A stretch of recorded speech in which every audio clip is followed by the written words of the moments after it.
오늘은 시편 13편입니다. 표제에 보시면 다윗의 시라고 했습니다.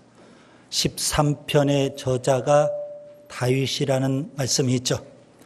13편 여러분이 방금 봉독하셔서 아시겠지만 짧은 시입니다. 내용을 보면 탄원시에 해당이 됩니다. 가장 전형적인 탄원시라고 볼 수가 있겠습니다. 탄원시에는 특별히 세 가지 내용이 담겨 있어야 됩니다. 오늘 시편 13편도 가장 전형적인 탄원시인데 세 가지 내용이 담겨 있습니다.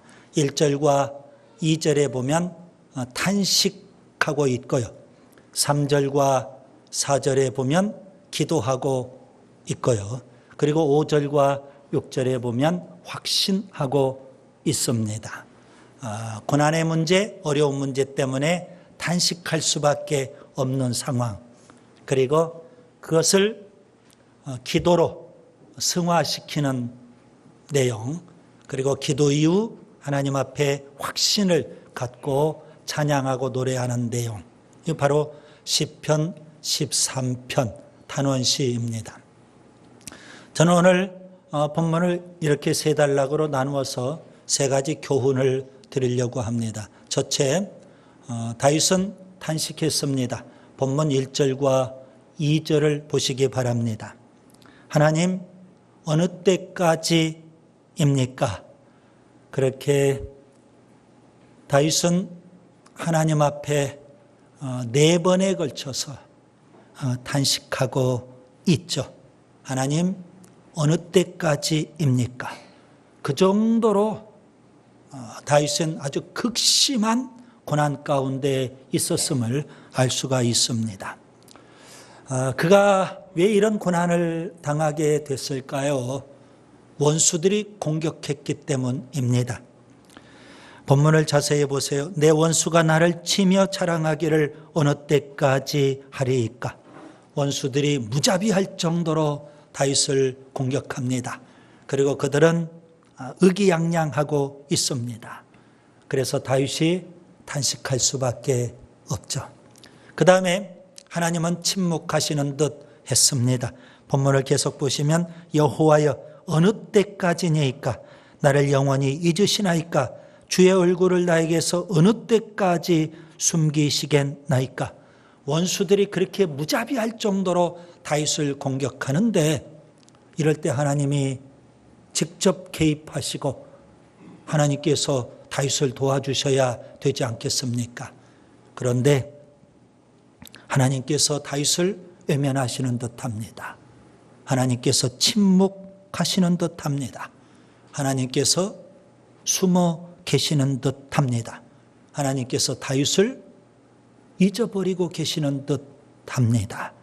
그래서 다윗은 탄식하지 않을 수 없었습니다. 이런 상황입니다.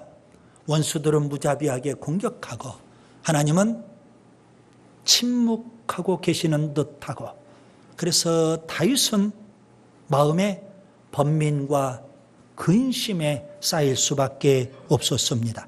본문을 계속 보시면 나의 영혼이 번민하고 종일토록 마음에 근심하기를 어느 때까지 하오며. 다윗의 입장이 얼마나 답답하겠습니까? 원수들은 계속해서 공격하는데 하나님은 여전히 침묵하고 계시고, 다윗은 답답합니다. 다윗은 다급합니다.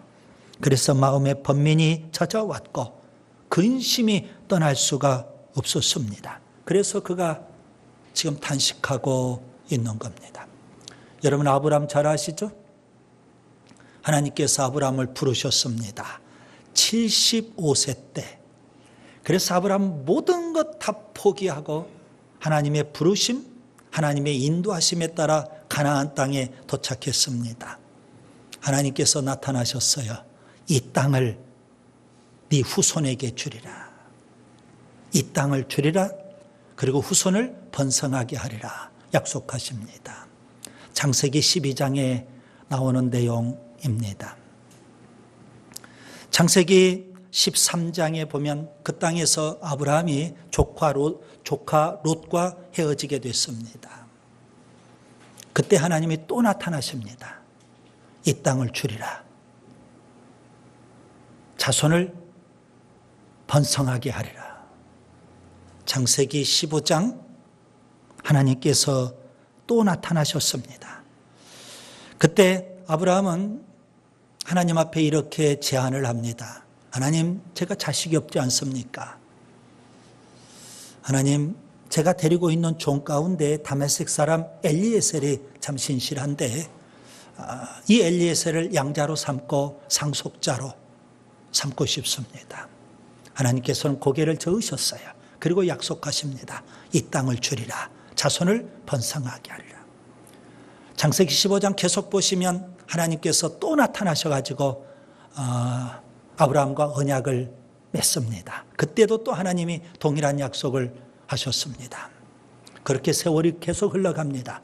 창세기 17장 아브라함 나이 99세 때 여전히 또 하나님께서 나타나셨습니다. 동일한 약속을 하십니다. 실로 75세 때 부름받아서 99세가 될 때까지 하나님은 계속 나타나셔서 약속만 하십니다. 아브라함은 그 약속을 붙잡고 언제 하나님이 약속을 성취해 주실지 기다리는 것도 한계가 있죠. 여러분 탄식하지 않을 수 없었을 겁니다. 하나님 어느 때까지입니까? 이스라엘 백성이 애굽에서 큰 민족이 되었습니다. 본래 야곱의 가족 70여 명이 애굽에 갔는데 430년 세월이 흐르면서 민족이 되었어요. 그런데 애굽에서의 그들의 생활은 고난의 삶입니다. 애굽 바로 왕의 노예였기 때문에 노동력을 엄청나게 착취를 당합니다. 게다가 인구가 급속도로 번성하니까 애굽 바로 왕이 위기의식을 느꼈어요. 그래서 남자아이가 나면 다 엎어서 죽이라고 산모들에게 지시를 합니다. 이스라엘 백성 씨를 말려버리겠다는 겁니다. 고난의 연속이었습니다. 오죽하면 바로 궁에서 평안하게 생활하고 있던 모세가 내 민족을 살려보겠다고 그렇게 나섰다가 그가 살인자, 도망자가 되지 않았습니까? 그가 미디안 광야에서 도망자 생활하는 40년 이스라엘 백성이 여전히 애굽에서 노예로 고난의 연속이었습니다. 그들은 탄식하지 않을 수 없었어요. 하나님 어느 때까지입니까? 욥을 잘 아시죠? 어느 날 갑자기 욥에게 고난이 찾아옵니다. 마귀 사탄이 무차별적으로 욥을 공격합니다. 하루아침에 자녀들이 다 죽었어요. 하루아침에 사업장이 다 무너졌어요. 하루아침에 건강 다 잃어버렸어요. 남은 것은 아무것도 없어요. 심각한 질병이에요. 얼마나 큰 충격이고 얼마나 큰 상실이고 얼마나 큰 고난이었겠습니까? 그 질병 때문에 욥은 밤잠을 설쳐야 됩니다. 이리 뒹굴고 저리 뒹굴고 견딜 수가 없는 겁니다. 그것도 하루 이틀도 아니고 너무 오랜 기간 동안 그런 고난을 겪고 있는 겁니다. 욥이 하나님 앞에 탄식하죠. 하나님 어느 때까지입니까? 여러분 우리의 이웃 일본을 여러분이 잘 아시죠? 일본은 우리나라보다도 일찍 16세기 중반경에 기독교가 들어갔습니다. 초창기 그때의 역사를 보면 급속도로 그리스도인들이 증가를 합니다. 그런데 위기에 처하게 됐어요. 도쿠가와 시대 때 엄청난 박해와 핍박이 시작이 됩니다. 그때 핍박이 시작되어서 거의 한 300년 동안 그렇게 박해와 핍박을 받습니다. 기독교 역사상 그렇게 끔찍하고 오랜 기간 동안 박해와 핍박을 받은 경우가 없다 할 정도로 박해와 핍박이 심했습니다. 예수님 얼굴이 그린 사진을 넣고 침을 뱉으라는 겁니다. 발로 밟고 지나가라는 겁니다. 그러면 살려줘요. 그렇지 않으면 다 죽입니다. 구덩이를 파놓고 막대를 하나, 장대를 하나 세워놓고 사람을 거꾸로 매달아 놓고 그리고 목을 따가지고 그곳에서 거꾸로 피를 다 쏟으면서 극한 고통을 당하며 그렇게 죽게 만들었어요. 바닷물이 빠지면 그곳에 나무를 세워놓고 사람을 거기에 묶어놓습니다. 시간이 지나면 밀물이 몰려오죠. 발목을 차고 무릎을 차고 허리를 차고 가슴을 차고 숨이 막히고 그렇게 해서 끔찍한 죽음의 고통을 겪게 하면서 죽게 했어요. 장장 300년이 넘도록. 탄식하지 않을 수 없겠죠? 하나님, 어느 때까지입니까? 로마서 8장에 보면 세 가지 탄식이 나옵니다. 피조물의 탄식, 그리스도인의 탄식, 거기에 덧붙여서 성령님의 탄식까지도 나옵니다. 마지막 때를 살고 있는 오늘 우리들도 탄식하지 않을 수 없죠. 예수님 승천하시면서 분명 재림을 약속하셨어요. 그 예수님의 재림을 교회가 기다리는데 장장 2000년 세월이 흘러왔습니다. 우리가 살고 있는 이 시대에 죄악이 관영하고요. 세속이 만연되어 있고요. 불법과 탈법과 무법이 횡행하고요.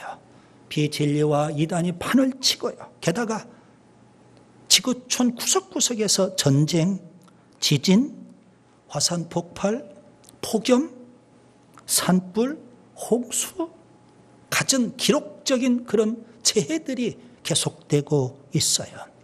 사람이 살기도 힘들고 특별히 경건한 우리 그리스도인들이 살기 힘들어져 가고 있어요. 주님, 언제 재림하십니까? 어느 때까지 기다려야 합니까? 여러분 탄식하지 않을 수 없잖아요. 지금 다윗이 4번에 걸쳐서 주님 어느 때까지입니까? 그렇게 탄식해요. 그 정도로 엄청난 고난 가운데 있었어요. 그 다음에 두 번째 다윗은 기도했습니다. 이런 본문 3절과 4절을 보세요. 탄식이 변하여 기도가 됐어요. 두려움이 변하여 기도가 됐어요. 여러분, 다윗은 탄식만 한 것이 아닙니다. 그 고난 때문에 그가 탄식했고요. 또 한편으로는 마음속에 두려움이 몰려오게 되었던 겁니다. 그가 무엇을 두려워했을까요? 오늘 본문을 자세히 여러분 관찰해 보세요. 사망의 잠을 잘까 두려움이 왔어요. 여러분, 죽음에 대한 두려움은 모든 사람들이 다 갖고 있어요. 두렵건대 내가 사망의 잠을 잘까 하오며 그는 원수가 승리할까 그것도 두려웠어요.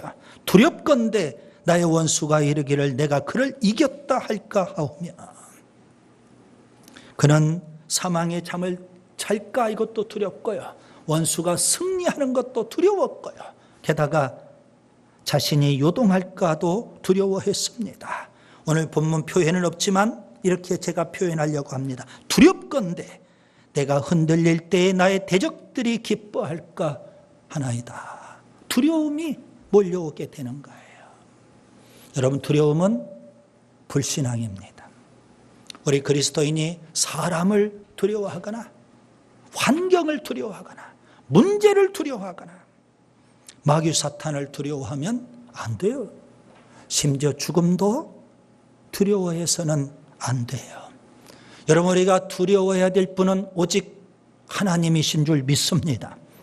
하나님을 우리가 섬기면 섬길수록 그 하나님이 어떠한 분인 줄 우리가 알기 때문에 하나님에 대해서 경건한 두려움을 가질 수밖에 없어요.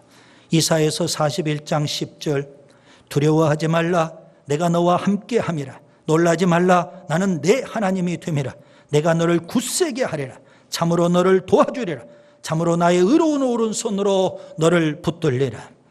여러분, 믿음으로 두려움을 극복해야 됩니다.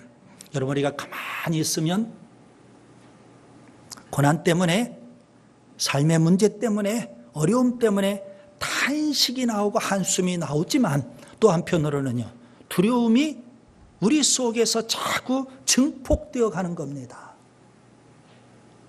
그렇기 때문에 이 두려움을 초전에 어떻게 해야 돼요? 믿음으로 물리쳐야 돼요. 물리치지 못하면 이 두려움이 자꾸 증폭이 되어서 끝내는 나를 압도해버려요. 나를 집어삼키고 말 거예요. 그래서 믿음으로 이 두려움을 몰아내야 돼요. 하나님은 나와 함께 하십니다. 아멘. 이런 믿음이 있어야 돼. 하나님은 나를 도와주십니다. 하나님은 나를 붙들어 주십니다. 하나님은 나를 지켜주십니다. 이런 믿음이 여러분 우리 속에 자꾸 증폭되어 가는 두려움을 몰아낼 수 있는 거예요. 하나님께서 여호수아에게 약속하셨어요. 여호수아는 두려움이 있었어요. 광야 40년 그는 2인자로 살아요. 모세의 종으로. 그런데 이스라엘 백성의 행태를 너무 잘 알아요. 이스라엘 백성들은 입만 열면 원망이고 불평이에요. 그들은 움직이기만 하면 불순종이에요. 그들 바라보기만 하면 다 불신앙이에요. 광야 40년 동안 여러분 이스라엘 60만이 다 광야에서 죽었어요. 뭐 때문에요? 원망하고 불평해서, 불순종해서, 불신앙에 빠져서. 그런 이스라엘 백성을 이끌어가는 지도자가 돼요. 여러분 얼마나 두렵겠어요? 나에게는 모세 같은 능력도 없는데, 나에게는 모세 같은 리더십도 없는데 40년 동안 모세 밑에서 모세가 시키는 일만 해왔어요. 그런 그가 어느 날 갑자기 이제 지도자가 되어서 이스라엘 백성을 이끌어 간다니 얼마나 두렵겠어요. 하나님께서 그에게 나타나셔서 말씀하십니다. 여호수아서 1장 9절 내가 내게 명령한 것이 아니냐. 강하고 담대하라. 두려워하지 말라. 놀라지 말라. 내가 어디로 가든지 내 하나님 여호와가 너와 함께 하느니라. 두려워하지 말라는 겁니다. 사사기 6장에 보면 기드온이 나옵니다. 그 시대 미디안 사람들이, 아말렉 사람들이 이스라엘을 압제하고 있었어요. 그래서 이스라엘이 식민지 생활을 해 너무 힘들고 어려워요. 그래서 하나님께서 끝내 기드온을 부르시고 기드온을 통해서 이스라엘 백성을 구원해 주시고 싶은 거예요. 그런데 모든 이스라엘 백성 기드온을 포함해서 다 두려워해요. 겁내요. 이 미디안 족속, 아말렉 족속을. 하나님의 부르심을 받았던 기드온이 그래도 힘을 내서 군대를 소집했어요. 군대를 소집하고 개수해 보니까 32,000명이에요. 32,000명 갖고 어떻게 미디안 군대를 싸워요? 어떻게 아말렉 군대와 싸워요? 안 돼요. 그런데 하나님께서 청청병력과 같은 말씀을 하셔요. 두려워 떠는 자들을 다 돌려보내라는 겁니다. 32,000명 가운데 22,000명이 돌아갔어요. 10,000명 남았네요. 32,000명으로도 안 되는데 10,000명? 하나님께서 또 청청병력과 같은 말씀을 해요. 무릎을 꿇는 자는 다 돌려보내라는 거예요. 9,700명이 다 돌아갔어요. 몇 명 남아요? 300명. 이건 죽으라는 거예요. 하나님께서 나타나셔서 기드온에게 말씀하세요. 오늘 밤, 당장 오늘 밤 미디안 진영으로 잠입해 들어가라는 거예요. 미디안 진영에 잠입해 들어가래요. 그곳에 가면 미디안 군인들이 보초 서다가 밤에 그들이 꿈꾼 이야기를 할 거다. 그거 듣고 오라는 거예요. 그래서 기드온이 몰래 미디안 진영으로 잠입해 들어가요. 보초 쓰고 있는 사람이 하는 이야기를 듣게 돼요. 그 중에 한 보초가 꿈을 꿨다는 거예요. 큰 보리떡 덩어리가 굴러가지고 우리 미디안 진영 장막을 막 뒤집어 엎어버렸다는 거예요. 그 소리를 들어요. 하나님께서 미디안 진영을 완전히 무찌르시는구나 하는 생각을 갖지 않겠어요? 왜 하나님께서 이런 일들을 하실까요? 기드온에게 두려움을 제거해 주시는 거예요. 두려워하지 말라는 거예요. 예수님께서 십자가에 죽으시기 전에 제자들에게 담대할 것을 요구하셨어요. 요한복음 16장 33절. 세상에서는 너희가 환난을 당하나. 뭘 당한다고요? 세상에서는 너희가 환난을 당하나 담대하라. 내가 세상을 이기었노라. 예수님께서 바울에게도 담대할 것을 요구하셨어요. 사도행전 23장 11절. 그날 밤 주께서 바울 곁에 서서 이르시되 담대하라. 내가 예루살렘에서 나의 일을 증언한 것 같이 로마에서도 증언하여야 하리라. 담대할 것을 요구하셨어요. 다윗은요, 고난 때문에 탄식할 수밖에 없어요. 그 고난 때문에 두려움이 자꾸 엄습해 와요. 여러분, 탄식과 이 두려움을 다윗이 어떻게 극복했을까요? 기도예요. 기도. 하나님을 믿는 믿음으로 여러분 탄식을 기도로, 두려움을 기도로 바꾸었어요. 그는 하나님을 이렇게 부릅니다. 오늘 본문을 보세요. 여호와 내 하나님이여. 여호와 내 하나님이여. 그는 하나님만 꽉 붙잡아요. 그런 심정으로 지금 하나님을 부르고 있는 거예요. 여호와 내 하나님이여. 그는 세 가지를 놓고 기도해요. 하나님, 나를 생각해 주세요. 하나님, 나를 생각해 주세요. 고난이 찾아와요. 하나님이 침묵하셔요. 너무 답답해요. 그래서 그가 하는 기도는 하나님, 저 좀 생각해 주세요. 하나님, 저 좀 생각해 주세요. 그렇게 하나님 앞에 기도할 수밖에 없었어요. 그런 하나님, 제 기도 응답해 주세요. 그렇게 기도를 해요. 하나님이 침묵하고 계시면 원수들이 날뛰잖아요. 원수들이 승리하고 나는 죽잖아요.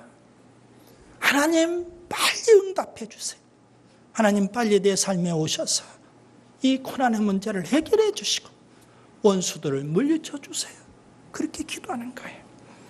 그는 또 기도합니다. 하나님, 내 눈을 밝혀주세요. 내 눈을 밝혀주세요. 여러분, 육신의 눈으로만 보면 원수들이 보여요. 육신의 눈으로만 보면 문제가 보여요. 육신의 눈으로만 보면 고난밖에 보이잖아요. 그래서 영의 눈이 뜨기를 원해요. 하나님이 살아계시고 살아계신 그 하나님이 임하셔서 원수들을 물리치시고 놀라운 역사, 기이하고 축복의 역사를 베풀어 주신 걸 두 눈을 뜨고 봐야 되겠어요. 그래서 하나님, 영의 눈이 열리게 해주세요. 그가 그렇게 기도해요. 여러분, 다윗이 기도했어요. 우리가 힘들면 힘들수록, 어려우면 어려울수록 탄식할 수밖에 없을 거예요. 그 문제 때문에 자꾸 두려움이 엄습할 수도 있고 낙심이 될 수도 있을 거예요. 여러분, 믿음으로 우리가 기도해야 되는 줄 믿습니다. 그 다음에 세 번째, 다윗은 확신했어요. 여러분, 본문 5절과 6절을 보세요. 여러분, 탄식하고 두려워하는 것, 이건 믿는 자나 믿지 않는 자나 다 있는 거예요. 어려움이 찾아오면 탄식하게 돼요. 그 고난의 문제가 크면 두려워할 수밖에 없을 거예요. 다윗도 그랬으니까 여러분, 믿는 자든 믿지 않는 자든 다 탄식하고 다 두려워할 수밖에 없어요. 그런데 믿음으로 기도했더니 다윗은 확신을 갖고 지금 노래할 수 있었어요. 그가 하나님을 노래해요. 그런데 여러분, 오늘 본문 자세하게 관찰해야 되는데 안타까워요. 우리말 성경에는 번역이 안 된 게 있어요. 본문 5절 앞부분, 바로 앞부분에 접속사 하나를 번역 안 했어요. 그러나, 원문에는 그러나가 있어요. 영어 성경도 보세요. 그러나 있어요. 다윗이 기도했어요. 그렇죠. 탄식할 수밖에 없고 두려워할 수밖에 없지만 그러나 뭐 했어요? 하나님을 노래할 수 있었던 거예요. 여러분, 그러나가 참 중요해요. 우리 인생에도 항상 우리가 고난이 오고 어려움이 찾아올 때 여러분 우리가 말할 수 있어야 돼요. 그러나 신앙인은 달라야 하는 줄 믿습니다. 여러분, 생명 없는 물고기는 물살을 따라서 떠내려갈 수밖에 없어요. 그러나 생명이 있으면 아무리 물살이 심해도 거슬러 올라갈 수 있는 거예요. 예수 믿는 사람은 세상 사람과 달라야 돼요. 똑같이 탄식하고 똑같이 두려워하고 끝나면 무슨 의미가 있냐고요, 여러분. 그리스도인의 다른 점이 뭐냐고요. 우리는 그러나 말할 수 있고 일어날 수 있고 하나님을 노래할 수 있어야 돼요. 그는 두 가지를 확신했어요. 하나는 여러분 본문 5절 하나님의 사랑을 확신했고요. 본문 6절 하나님의 은혜를 확신했어요. 하나님의 사랑을 확신했기 때문에 그는 기뻐했고요. 하나님의 은혜를 확신했기 때문에 그는 찬송을 드리게 되는 거예요. 기쁨으로 노래하고 기쁨으로 찬송을 드려요. 그가 어떻게 해서 그렇게 기뻐할 수 있었을까요? 하나님의 사랑 때문이에요. 하나님은 사랑이 풍성하신 분. 그래서 다윗을 사랑하시고 다윗에게 분명 구원을 베풀어 주실 거예요. 그것을 다윗이 확신하는 거예요. 그래서 그는 구원의 기쁨을 지금 만끽하고 있어요. 하나님 어떤 분이실까요? 사랑 자체가 되셔야. 아멘. 그 하나님께서 우리를 얼마나 사랑하시는지요. 독생자 예수님을 보내주시기까지 사랑하셨어요. 그 예수님은 이 땅에 오셔서 우리 죄를 지고 십자가에 죽으시기까지 사랑하셨어요. 여러분, 십자가는 하나님의 사랑, 예수님의 사랑이에요. 그렇게 해서 우리가 그 사랑으로 구원받지 않았습니까? 그런 우리들에게 하나님은 성령을 부어주시고 성령을 통해서 하나님의 사랑을 물붓듯 부어주신다고 했어요. 우리는 하나님의 사랑 없이는 아무것도 아니에요. 하나님의 사랑 때문에 구원받았고요. 지금도 하나님이 그 사랑을 우리에게 베풀어 주셔요. 고난 속에서도 힘들고 어려움 속에서도 하나님이 여전히 나를 사랑하고 계신다. 이 확신이 있다면 여러분 우리가 구원의 기쁨을 누릴 수 있어요. 자, 다윗은 어떻게 해서 하나님을 노래하고 찬양할 수 있었을까요? 본문 6절을 보세요. 하나님의 은혜를 확신했기 때문에 그래요. 하나님 어떤 분이셔요? 은혜가 풍성하신 하나님이에요. 여러분, 다윗이 당하는 고난 누구 때문인지는 잘 알 수 없어요. 원수들이 너무 악해서 그런지 아니면 다윗이 죄가 있고 실수해서 그런지 알 수 없어요. 그러나 그것이 지금 중요한 건 아니에요. 누구 때문이든 지금 다윗이 고난을 당하고 있고 탄식할 수밖에 없고 두려워할 수밖에 없다는 것이 지금 팩트예요. 그런데 다윗은 하나님의 은혜를 확신해요. 하나님의 은혜로 이 고난의 문제를 해결해 주시고 거기서 나를 구원해 주시고 그걸 확신하기 때문에 다윗은 지금 하나님을 노래할 수 있는 거예요. 여러분, 우리가 믿음으로 예수님을 믿으면 하나님은 은혜로 우리를 구원해 주시는 줄 믿습니다. 우리가 믿음으로 기도하면 하나님은 은혜로 응답해 주시는 줄 믿습니다. 우리가 믿음으로 말씀에 순종하면 하나님은 은혜로 축복해 주시는 줄 믿습니다. 우리가 믿음으로 도전하면 하나님은 은혜로 승리하고 축복의 역사가 있도록 해 주시는 줄 믿습니다. 우리가 자격은 없어요. 왜요? 허물도 있고 실수도 있고 잘못도 있어요. 그러나 그게 중요하지 않다고 그랬어요. 중요한 것은 하나님의 은혜예요. 하나님은 그 은혜 때문에 비록 우리가 실수하고 우리가 잘못한 게 있고 우리가 죄 지은 게 있다 할지라도 하나님은 우리를 구원해 주시고 우리에게 은혜로 복을 주시고 우리를 다시금 은혜로 일어서게 하시고 승리하게 해 주시는 줄 믿습니다. 여러분, 우리가 받은 구원, 우리가 받은 응답, 우리가 받은 축복, 우리가 받은 승리, 이 모든 것은 다 은혜예요. 자격이 있어서 우리가 이러한 것들 누리는 거 아니잖아요. 여러분, 고난당할 때 탕식만 할 것이 아니라 단식을 넘어 기도할 수 있다는 것 정말 중요한 거예요. 그런데 고난을 당할 때 기도하고 기쁨으로 하나님을 찬송할 수 있다는 건 너무 귀한 거예요. 사도행전 16장에 보면 바울과 실라가 나와요. 빌립보 지역에 가서 복음을 전해요.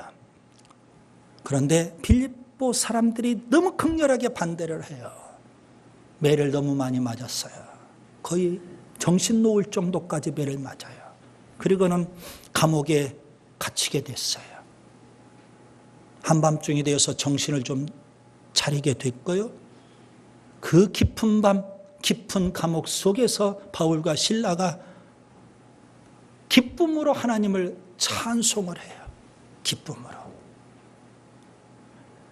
매를 너무 많이 맞아서 온몸이 멍들고 온몸이 쑤시고 아팠을 거예요.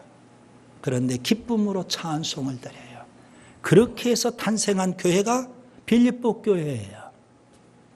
훗날 바울이 또 감옥에 갇혔어요. 이번에는 빌립보 감옥이 아니라 로마 감옥에 갇혔어요. 그곳에서 바울이 빌립보 성도들을 위해서 편지를 써요. 그게 빌립보서입니다.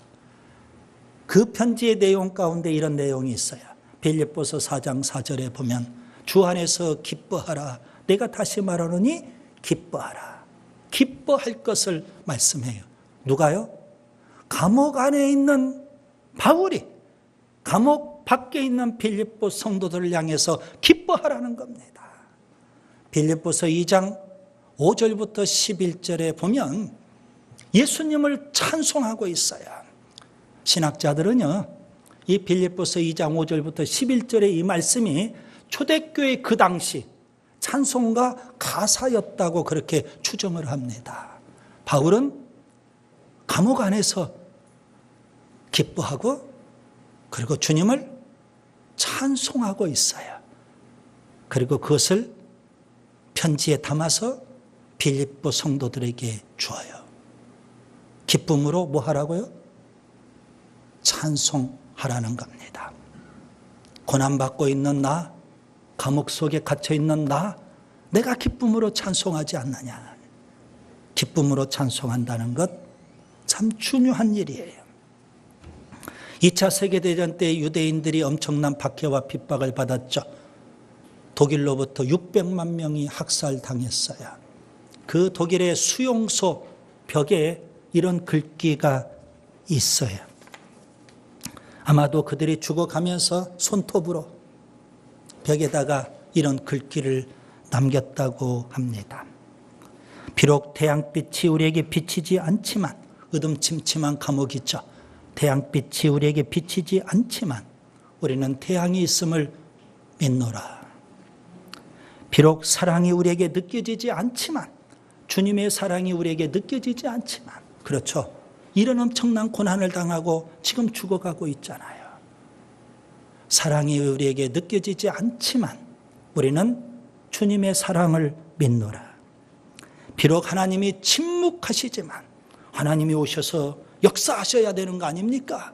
하나님의 백성이 고난당하는데 하나님이 침묵하시지만 우리는 하나님의 살아계심을 믿노라. 여러분, 이게 믿음 아니에요?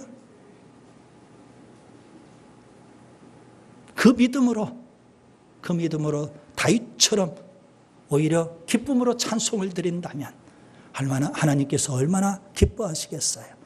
이제 말씀을 정리합니다. 다윗은 극심한 고난을 당하고 있어요. 하나님은 침묵하고 계셔요. 탄식할 수밖에 없어요. 그래서 오늘 시편 13편은 탄원시입니다. 탄식할 수밖에 없고 두려워할 수밖에 없고요. 그리고 신앙이 흔들릴 수밖에 없는 그런 상황이었어요. 그런데 다윗은 믿음으로 기도를 해요. 그리고 확신에 차서 기쁨으로 하나님을 찬송하고 있어요. 하나님은 사랑이 풍성하신 분 반드시 구원해 주실 거야. 하나님 은혜가 풍성하신 분 반드시 역사해 주실 거야. 그래서 기쁨으로 찬송을 드려요. 여러분, 삶이 아무리 힘들어도, 삶이 아무리 어려워도, 삶의 문제가 우리 인생의 무거운 짐이 되어도 여러분 탄식만 하면 어떻게 되겠어요? 두려워하고만 있으면 어떻게 되겠어요? 믿음으로 일어나서 기도하세요. 아멘. 그리고 기쁨으로 찬송하며 나아갈 수 있기를 바랍니다.